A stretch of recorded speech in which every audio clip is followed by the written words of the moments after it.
Ir-ras fil-kontijiet ta' dawn u l-ilmajja l-iktar deċiżjoni li qed tagħmel effett fuq il-kwalità tal-ħajja tal-familji u l-kompetittività tan-negozji. Għal dan il-Prim Ministru Joseph Muscat. Sas-sena d-dieħla r-ros se jħalli 80 miljun euro fil-bwiet tal-familji u n-negozji fil-waqt li qed jgħin biex jiżdiedu il-postijiet tax-xogħol. Joseph Muscat qal li d-dewmien fuq il-Power Station il-ġdida kienet għax il-Gvern għażel li jassigura investiment ġdid fl-Enemalta. Investiment li salva x-xogħol tal-ħaddiema u tal-Enemalta u li se jħalli impatt pożittiv fuq pajjiżna. Investiment barrani li ġie f'pajjiżna 320 miljun investiti f'kumpanija li ħadd ieħor ibiħ għal 1 euro biss. Ġibna 320 miljun għal 33% tagħha. Dwar is-serq tad-dawl Joseph Muscat qal li danna xahar wara xahar u l-poplu franka 4 miljun euro f'serq.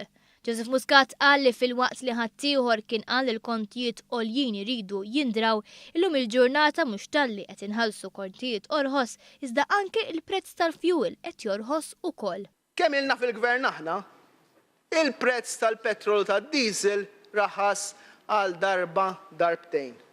U minn Jannar li ġej ħajerġa' jorħos b'2 cents u 1 cent ieħor il-prezz tal-petrol tad-diesel. Dan il-Gvern assigura stabbiltà u serħan il-moħħ biex il-prezz ma jinbidilx kull xahar.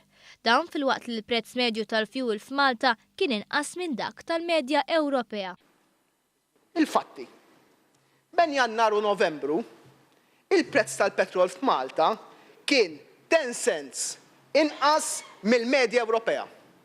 U l-prezz tad-diesel kien 5 cents inqas mill-medja Ewropea. Il-Prim Ministru tkellem ukoll dwar kif il-prezz tal-gass se jibqa' fost l-orħos li qatt kien hawn fix-xitwa u li se jibqa' stabbli sa April.